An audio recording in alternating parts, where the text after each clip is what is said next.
Hello the students, welcome back to smart knowledge. प्यारे बच्चों, आज की जो वीडियो है उसमें हम डिस्कस करेंगे common compartment examination for class 11th previous year का ये पेपर है और सब्जेक्ट रहेगा पोल साइंस।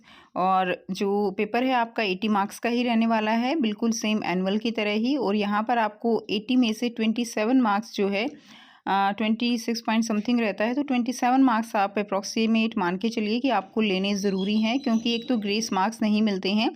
जैसे एनुअल में आपको ग्रेस मार्क्स मिले थे पास होने के लिए, यहाँ पर कोई ग्रेस मार्क्स नहीं मिलते हैं। ठीक है, टाइम अलाउड रहेगा 3 आवर्स। एंड सेकंड थिंग, यहाँ से आपको इंपॉर्टेंट क्वेश्चंस पता चलेंगे, जो पैटर्न है वो पता चलेगा। और जो कुछ बच्चों की क्वेरीज रहती है कि जो पेपर है वो इजी होगा, मुश्किल होगा, कैसा होगा, तो यहाँ से आप अंदाज़ा लगा सकते हो प्रीवियस ईयर के पेपर से ही किस तरह का पेपर आपको देखने को मिलेगा। और पेपर जो है वो आपका इजी ही रहेगा, क्योंकि कंपार्टमेंट का पेपर है, तो ऑब्वियसली जो बच्चे क्लियर नहीं कर पाए उनके लिए है, तो पेपर आपका इजी ही रहने वाला है। सो अभी हम इस वीडियो में इसको हिंदी मीडियम में डिस्कस करेंगे और नेक्स्ट वीडियो में इंग्लिश मीडियम में डिस्कस करेंगे। So now let's start. हमारे निर्देश दिए गए हैं। इस प्रश्न पत्र में 5 खंड आपको मिलेंगे, A B C D and E, तथा कुल 30 प्रश्न रहेंगे। सभी अनिवार्य हैं। 1 से 12 तक बहुविकल्पीय रहेंगे, 13 से 18 तक 2 नंबर के, 19 से 23 तक 4 नंबर के। ठीक है, उसके बाद 24 से 26 गद्यांश, कार्टून और मानचित्र आधारित प्रश्न रहेंगे। और 27 से 30 जो है प्रत्येक प्रश्न आपका 6 नंबर का रहेगा। ठीक है, तो 6 अंक वाले प्रश्नों में आंतरिक विकल्प आपको मिलेंगे। So now let's start. खंड ए दिया गया है 12 अंक के लिए। निम्नलिखित घटनाओं को जो है कालानुक्रमिक क्रम में व्यवस्थित करना है और सही विकल्प का चयन आपको यहाँ से करना है। तो यहाँ पे आपको इसको किस तरह से, सबसे पहले क्या हुआ, संविधान सभा की पहली बैठक हुई, उसके बाद भारत को आज़ादी मिली थी, उसके बाद भारतीय संविधान अपनाया गया, और उसके बाद जो है भारत का संविधान लागू किया गया। तो ये सीरीज इसकी रहेगी, तो आंसर इसका सी हो जाएगा। नेक्स्ट क्वेश्चन देखिए, निम्नलिखित में किस मामले में न्यायालय ने कहा कि संविधान की कुछ बुनियादी विशेषताएं हैं और इन्हें संसद द्वारा नहीं बदला जा सकता। तो ये किसने कहा था? ये कहा था केशवानंद भारती मामला। ठीक है, उसके बाद नेक्स्ट देखिए,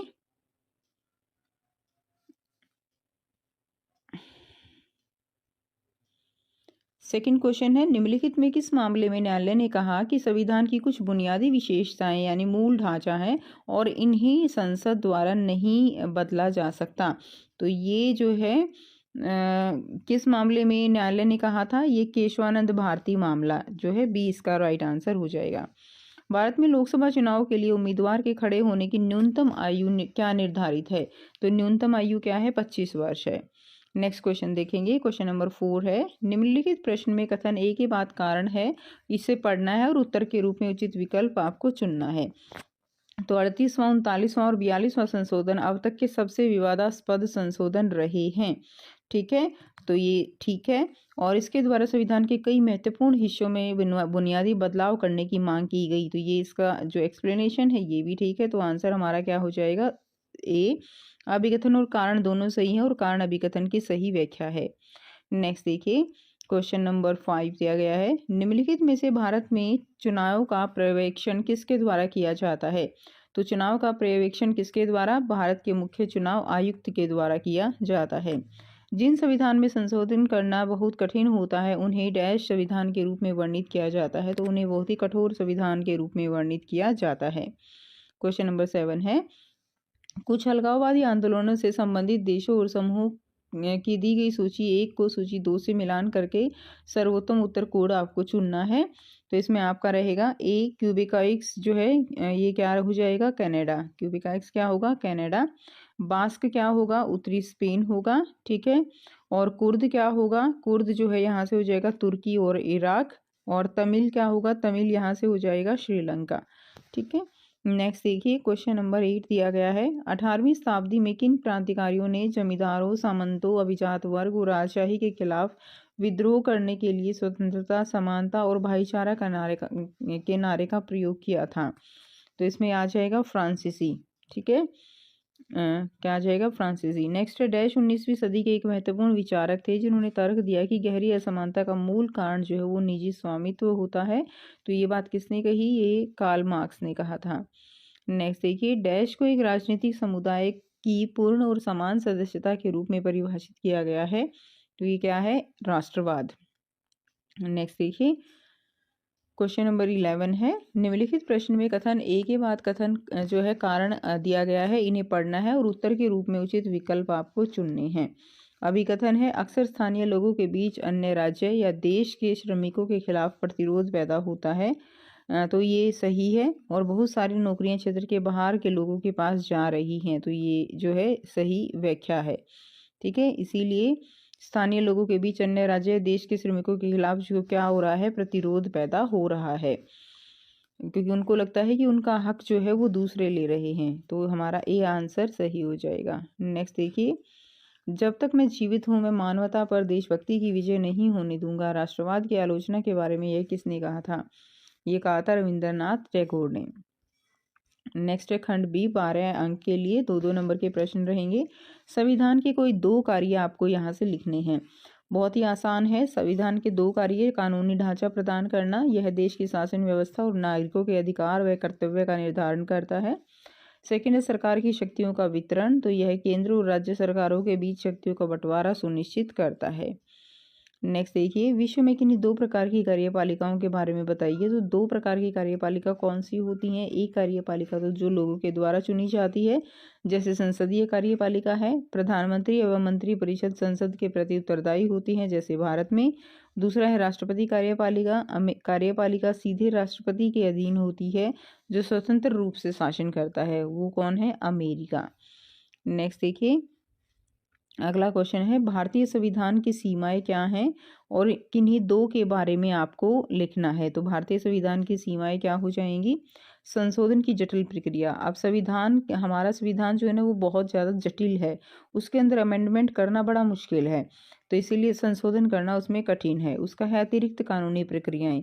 जो न्यायपालिका में लंबी कानूनी प्रक्रियाएं हैं वो बहुत ज़्यादा समय ले लेती हैं, जिसकी वजह से न्याय मिलने में देरी हो जाती है। नेक्स्ट क्वेश्चन देखेंगे। अगला क्वेश्चन दिया गया है, सार्वभौमिक नागरिकता का क्या अर्थ है? तो सार्वभौमिक नागरिकता क्या है? तो देखिए, सार्वभौमिक नागरिकता का अर्थ है कि किसी भी लिंग, किसी भी व्यक्ति के अधिकार और कर्तव्यों का निर्धारण उसकी जाति, धर्म, भाषा, लिंग या जन्म स्थान के आधार पर न होकर समान मानवीय सिद्धांतों के आधार पर किया जाए। ठीक है, यानी कोई भी अगर इस तरह के अधिकार या कर्तव्य दिए जाते हैं, ठीक है, या कंसिडर किए जाते हैं, तो वो ये देखकर ना निर्धारित किए जाएं कि इनका लिंग क्या है, जाति क्या है, धर्म क्या है, ठीक है, वेशभूषा क्या है, इस तरह की चीज़ों से ये फैसले ना लिए जाएं। उसको हम सार्वभौमिक नागरिकता कहते हैं। अगला क्वेश्चन देखिए, राष्ट्रीय आत्मनिर्णय की अवधारणा के बारे में वर्णन कीजिए। तो राष्ट्रीय आत्मनिर्णय क्या होता है? राष्ट्रीय आत्मनिर्णय का तात्पर्य उस अधिकार से है जिसमें किसी राष्ट्रीय समुदाय को यह स्वतंत्रता होती है कि वह अपनी तरक्की व्यवस्था, वह अपनी राजनीतिक व्यवस्था, शासन प्रणाली और विकास की दिशा को स्वयं तय कर सके। ठीक है, तो ये क्या होता है? राष्ट्रीय आत्मनिर्णय यानी अपने आप निर्णय लेना। ये स्वतंत्रता होती है कि वो अपनी शासन व्यवस्था, प्रणाली सभी को सोचते समझते हुए स्वयं तय कर सके। ठीक है, नेक्स्ट देखिए, अगला क्वेश्चन है, अगला प्रश्न है, धर्मनिरपेक्ष राज्य के बारे में लिखिए। तो धर्मनिरपेक्ष राज्य जो है वो किसे कहते हैं? धर्मनिरपेक्ष राज्य वह है जहां सरकार किसी भी धर्म को बढ़ावा नहीं देती है और सभी धर्मों के प्रति समान व्यवहार करती है। इसमें नागरिकों को धार्मिक स्वतंत्रता प्रदान की जाती है और धर्म का राज्यों के कार्यों में हस्तक्षेप नहीं होता है। ठीक है, उसके बाद नेक्स्ट देखिए, खंड सी दिया गया है 20 अंक के लिए। तो भारतीय संविधान में विश्व के अन्य संविधानों से लिए गए किन्हीं 4 प्रावधानों के बारे में संक्षेप में लिखिए। ठीक है, तो कौन कौन से प्रावधान दूसरे देशों से लिए गए हैं? ब्रिटेन से लिया गया है संसदीय प्रणाली, आप चाहो तो इसमें एक एक लाइन और एक्सप्लेन करके लिख सकते हो। अमेरिका से क्या लिए गए हैं? मौलिक अधिकार। यहाँ पे आप बता सकते हो कि हमारे कितने अधिकार मौलिक अधिकार हैं, किस अधिकार को संविधान की आत्मा कहा जाता है। ठीक है, नेक्स्ट दिया गया है, आयरलैंड से नीति निर्देशक तत्व लिए गए हैं और कनाडा से संघीय ढांचा लिया गया है। तो एक एक लाइन इसी में एक्सप्लेन कर सकते हो। उसके बाद है नेक्स्ट देखिए, चुनाव के अनुपातिक प्रतिनिधित्व की तुलना फर्स्ट पास्ट द पोस्ट यानी FPTP से कीजिए। तो इसमें आपको दोनों में अंतर करना है। सो यहाँ से लिख देंगे, ठीक है। तो FPTP और PR तो छोटे छोटे इसमें क्या होते हैं, छोटे छोटे निर्वाचन क्षेत्र होते हैं, जबकि इसमें एक ही निर्वाचन क्षेत्र होता है। हर निर्वाचन क्षेत्र से एक ही प्रतिनिधि होता है, लेकिन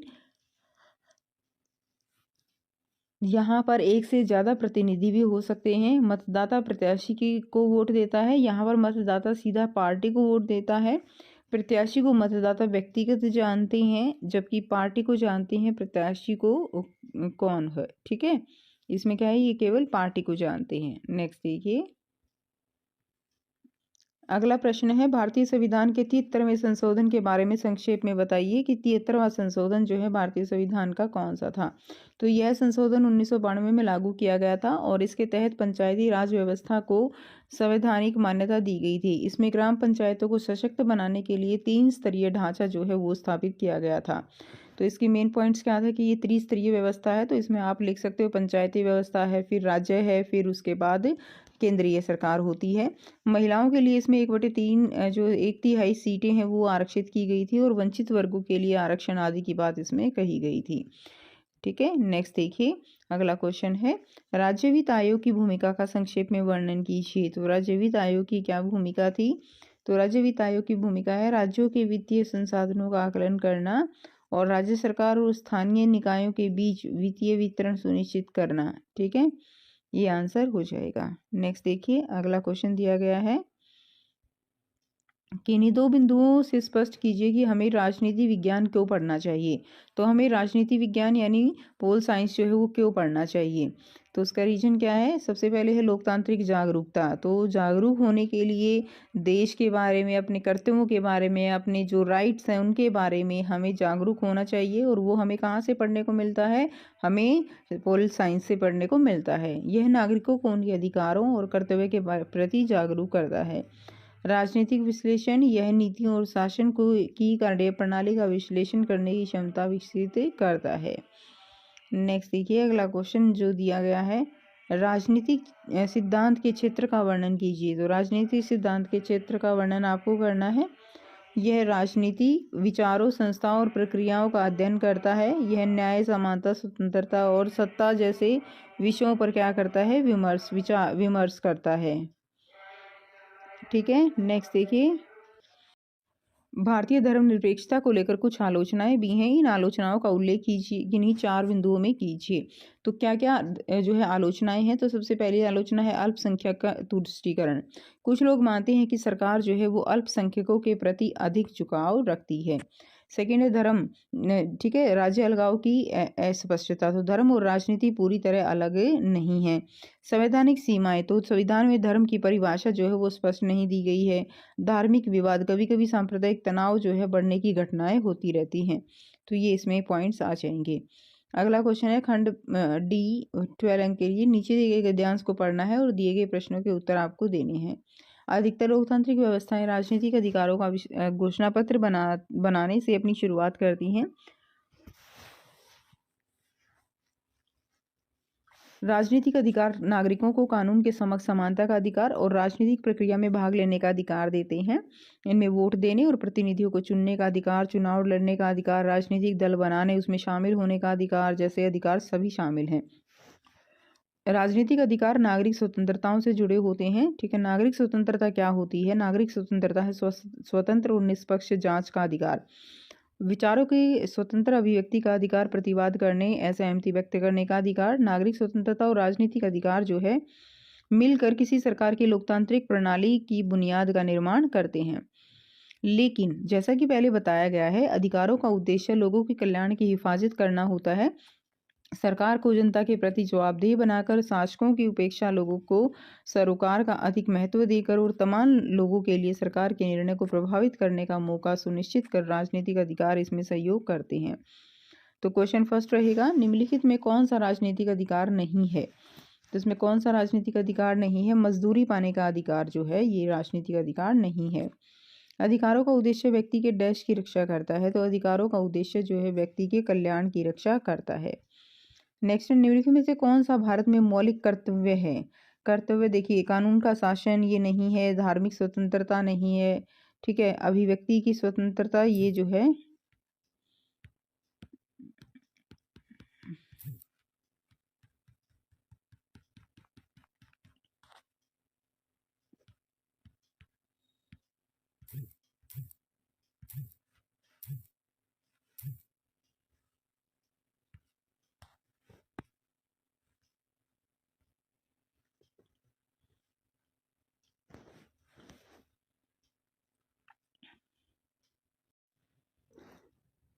निम्नलिखित में से कौन सा भारत में मौलिक कर्तव्य है? तो मौलिक कर्तव्य कौन सा रहेगा? राष्ट्रीय ध्वज का सम्मान करना, वो क्या है? एक मौलिक कर्तव्य है। नेक्स्ट क्वेश्चन देखिए, निम्नलिखित में से कौन सा अधिकार अब भारत का मौलिक अधिकार नहीं है? तो संपत्ति का अधिकार जो है ये पहले किया गया था, लेकिन बाद में इसको हटा दिया गया, ये मौलिक अधिकार नहीं है। क्वेश्चन नंबर 25 है, भारत के दिए गए राजनीति के मानचित्र में ABCD के चिन्ह अंकित किए गए हैं और नीचे दी गई जानकारी के आधार पर इन राज्यों को पहचानना है और उनके सही नाम के सामने उनका वो जो है प्रारूप में उनको आंसर करना है। तो देखिए, दक्षिण पश्चिमी भारत का एक द्विसदनीय विधानसभा वाला क्षेत्र, तो दक्षिण पश्चिमी भारत का आपको बताना है एक द्विसदनीय विधानसभा वाला, तो दक्षिणी पश्चिमी क्षेत्र का, तो इसमें क्या आ जाएगा? ए आ जाएगा महाराष्ट्र। ठीक है, उसके बाद है पूर्वी भारत का एक द्विसदनीय विधायिका वाला राज्य, तो पूर्वी भारत का यहाँ पे जो दिया गया है वो बिहार है, सी आ जाएगा। उसके बाद उत्तरी भारत का एक द्विसदनीय विधायिका वाला राज्य है, तो उत्तरी भारत का एक द्विसदनीय, उत्तरी भारत का क्या हो जाएगा? बी हो जाएगा, उत्तराखंड। और दक्षिणी भारत का एक सदनीय विधायिका वाला राज्य, दक्षिणी भारत में कौन है यहाँ पे? ये तमिलनाडु है। ठीक है, तो ये तो है, क्या हो जाएगा? तमिलनाडु हो जाएगा, डी। तो इसका आंसर आप लिख देंगे। आंसर की जो ए है वो क्या रहेगा? पहले का आंसर जो है ए महाराष्ट्र, दूसरे का आंसर सी बिहार, तीसरे का बी उत्तराखंड, चौथे का डी रहेगा केरल। नेक्स्ट देखिए, क्वेश्चन नंबर 26 है, दिए गए कार्टून का ध्यानपूर्वक अध्ययन कीजिए और इस पर आधारित प्रश्नों के उत्तर आपको लिखने हैं। बिल्कुल साफ सुथरे चयन को सुनिश्चित करने के लिए सबको एक जैसा टेस्ट देना होगा। आप सबको उस पेड़ पर चढ़कर दिखाना है। ठीक है, तो इस कार्टून में किस प्रकार का चयन दिखाया गया है? तो इसमें असमान और अन्यायपूर्ण चयन दिखाया गया है। इस प्रकार के चयन में किस प्रकार की असमानता दिखाई गई है? तो इसमें क्षमताओं की असमानता दिखाई गई है। क्या यह उचित चयन है? अपने उत्तर के समर्थन में कारण जो है कारण दीजिए। तो नहीं, यह जो है चयन है ये उचित नहीं है। समान योग्यताओं सहित जो चयन नहीं है ये, इसलिए उचित नहीं है। नेक्स्ट देखिए, प्रश्न संख्या 26 के स्थान पर निम्नलिखित प्रश्न केवल दृष्टिबाधित अभ्यर्थियों के लिए है, तो इसको भी आप कर लेंगे। सबसे पहले दिया गया है समानता क्या होती है? तो समानता क्या है? सबके साथ बराबरी अर्थात एक जैसा व्यवहार करना बिना किसी भेदभाव के क्या कहलाता है? समानता कहलाता है। नेक्स्ट देखिए, हमारे संविधान के अनुसार किस प्रकार का भेदभाव वर्जित है? तो हमारे संविधान के अनुसार सामाजिक, आर्थिक, राजनीतिक जो है भेदभाव क्या है? वर्जित है। कोई एक उदाहरण दीजिए जिसमें विशेष सहायता से समानता बढ़ रही हो। तो विशेष सहायता से समानता बढ़ रही हो यानी दिव्यांगों की सुविधा जो है उससे समानता बढ़ रही है। असमानता का एक उदाहरण दीजिए। तो असमानता का उदाहरण क्या होगा? विकास के समान अवसर सभी को नहीं दिए जाना, ये असमानता का एक उदाहरण हो जाएगा। नेक्स्ट क्वेश्चन देखिए, खंड ई दिया गया है 24 अंक के लिए। तो भारतीय संसद के कार्यों का संक्षेप में समझाइए। तो भारतीय संसद के क्या क्या कार्य हैं वो आपको बताना है। तो भारतीय संसद के कार्य क्या है? कानून बनाना होता है, वित्तीय बजट पारित करना होता है, संविधान में संशोधन, कार्यपालिका पर नियंत्रण, निर्वाचन संबंधी कार्य करते हैं और न्यायिक कार्य करते हैं। तो ये जो है इसका आंसर हो जाएगा। इसी को आप और इलेबोरेट करके लिख देंगे, इसी में आगे पॉइंट्स बना के। ठीक है, मेन पॉइंट्स यही रहेंगे। नेक्स्ट देखिए, भारत के सर्वोच्च न्यायालय के अधिकार क्षेत्र का वर्णन कीजिए, किन्हीं 3 बिंदुओं का उल्लेख करें। तो सर्वोच्च न्यायालय का अधिकार क्षेत्र क्या है? उसके अधिकार में क्या क्या चीजें आती हैं? तो सबसे पहला जो है वेरी इंपॉर्टेंट, मौलिक अधिकारों की रक्षा, रिट अधिकारिता। सर्वोच्च न्यायालय नागरिकों के मौलिक अधिकारों के उल्लंघन पर विशेष रिट जारी करके उनकी सुरक्षा करता है। नेक्स्ट है अपील का अधिकार। उच्च न्यायालयों के फैसलों के विरुद्ध अपील करने का अधिकार जो है वो किसके पास है? सर्वोच्च न्यायालय के पास है। नेक्स्ट है विवाद समाधान। तो यह केंद्र और राज्यों या राज्यों के बीच होने वाले संवैधानिक विवादों का निपटारा करता है। तो क्या विवाद समाधान हो जाएगा। नेक्स्ट क्वेश्चन देखिए, किन्हीं 3 प्रावधानों का संक्षेप में बताइए जो साबित करते हैं कि भारत एक मजबूत केंद्र सरकार वाला संघ है। ठीक है, तो भारत एक मजबूत केंद्र सरकार वाला संघ है, वो हमें किससे पता चलता है? पहला है पॉइंट लिख देंगे, संविधान का एकात्मक ढांचा। संविधान जो है केंद्र को व्यापक शक्तियां प्रदान करता है और केंद्र की सहमति के बिना राज्य संविधान में संशोधन नहीं कर सकती। आपातकालीन प्रावधान है। आपातकाल की स्थिति में केंद्र सरकार राज्य के अधिकारों को सीमित कर सकता है। संविधान की समवर्ती सूची। समवर्ती सूची में केंद्र और राज्य दोनों कानून बना सकते हैं, लेकिन टकराव की स्थिति में केंद्र का कानून मान्य होता है। अगला क्वेश्चन है अथवा में दिया गया है भारत की संघीय व्यवस्था में भी कुछ टकराव हैं, ऐसी किन्हीं 3 द्वंद्वों की व्याख्या कीजिए। तो संघीय व्यवस्था जो भारत में है उसमें भी आपसी में कुछ टकराव रहते हैं, तो वो उन टकराव के बारे में बताना है। तो सबसे फर्स्ट पॉइंट आप लिख देंगे वित्तीय संसाधनों का विवाद। राज्यों को अक्सर लगता है कि केंद्र कर संग्रह में उनकी हिस्सेदारी नहीं दे रहा है। राज्यपाल की भूमिका, राज्यपाल के राजनीतिक उपयोग पर विवाद होता है। कानून व्यवस्था, पुलिस और कानून व्यवस्था राज्यों के विषय है लेकिन केंद्र इसमें हस्तक्षेप करता है। ठीक है, नेक्स्ट देखिए अगला है आर्थिक समानता वर्तमान समय की एक महत्वपूर्ण अवधारणा है। क्वेश्चन नंबर 29 करेंगे, हम समानता का समर्थन कैसे कर सकते हैं, संक्षिप्त विवरण के साथ कोई 3 बिंदु सुझाए। तो समानता का समर्थन कैसे कर सकते हैं, ठीक है, तो कानूनी सुधार, समाज में भेदभाव रोकने के लिए प्रभावी कानूनों को लागू करना आवश्यक है। दूसरा है शिक्षा और जागरूकता, सभी के लिए समान और गुणवत्तापूर्वक शिक्षा की व्यवस्था से सामाजिक भेदभाव कम हो सकता है। ठीक है, उसके अलावा तीसरा पॉइंट क्या होगा, आर्थिक अवसरों की उपलब्धता, कमजोर वर्गों के लिए रोजगार और संसाधन, जो कमजोर वर्ग हैं उनके लिए, ठीक है, कमजोर वर्गों के लिए रोजगार और संसाधनों में बराबरी सुनिश्चित करना भी क्या है, जरूरी है। नेक्स्ट क्वेश्चन देखेंगे, आर्थिक समानता वर्तमान समय की एक महत्वपूर्ण अवधारणा है, इसको आपको विस्तार पूर्वक लिखना है। तो आप इनको थोड़ा सा एक्सप्लेन कर देंगे क्योंकि 6 मार्क्स के क्वेश्चन है। आर्थिक समानता का अर्थ है कि सभी नागरिकों को समान आर्थिक अवसर प्राप्त हों, किसी व्यक्ति के पास अनावश्यक आर्थिक संसाधनों का केंद्रीकरण ना हो। ऐसा ना हो कि जो कुछ व्यक्ति तो उनका बहुत भरपूर फायदा उठा रहे हैं और कुछ व्यक्तियों के लिए वो उपलब्ध ही नहीं है। वर्तमान समय में यह महत्वपूर्ण है इसलिए क्योंकि आर्थिक असमानता बढ़ रही है, कुछ बड़े उद्योगपति अपार धन संपत्ति के मालिक बन रहे हैं जबकि गरीबों की स्थिति खराब हो रही है। ठीक है, सामाजिक असंतोष, आर्थिक असमानता से समाज में असंतोष और अपराध बढ़ता है। तीसरा है न्यायपूर्ण समाज की आवश्यकता, तो आर्थिक समानता से एक संतुलित और न्यायपूर्ण समाज का निर्माण हो सकता है। तो ये आंसर आप इसमें लिख देंगे। अगला क्वेश्चन है न्यायपूर्ण वितरण क्या है, जॉन रॉल्स के न्याय सिद्धांत के की जो है संक्षेप में आपको व्याख्या करनी है। तो न्यायपूर्ण वितरण क्या होता है, यह संसाधन और अवसरों को इस प्रकार वितरित करने की प्रक्रिया है जिससे समाज में सभी लोगों के साथ समान रूप से व्यवहार हो। ठीक है, तो उसको हम न्यायपूर्ण वितरण कहते हैं। जॉन रॉल्स का न्याय सिद्धांत क्या है, पहला सिद्धांत कहता है कि प्रत्येक व्यक्ति को समान स्वतंत्रता मिलनी चाहिए। द्वितीय सिद्धांत है कि आर्थिक और सामाजिक असमानताएं तभी स्वीकार्य हैं जब वे सबसे कमजोर वर्ग के हित में हों। ठीक है, यानी सबसे कमजोर वर्ग जो है अगर उसको एक तरह से ज्यादा दिया जा रहा है आर्थिक और सामाजिक रूप से तो वह तभी वह स्वीकार्य है। नेक्स्ट देखिए, अथवा में दिया गया है भारत में मुक्त बाजार बनाम हस्तक्षेप की स्थिति के बारे में संक्षेप में आपको वर्णन करना है। तो भारत में मुक्त बाजार यानी तो इसमें क्या होता है कि कम नियंत्रण होता है, निजी कंपनियां अपनी शर्तों पर काम करती हैं जैसे कि ई कॉमर्स कंपनियां हैं। सरकारी हस्तक्षेप, इसमें सरकार जो है बाजार को नियंत्रित करती है ताकि गरीब वर्गों के लिए आवश्यक वस्तुएं उपलब्ध सुनिश्चित करा सके।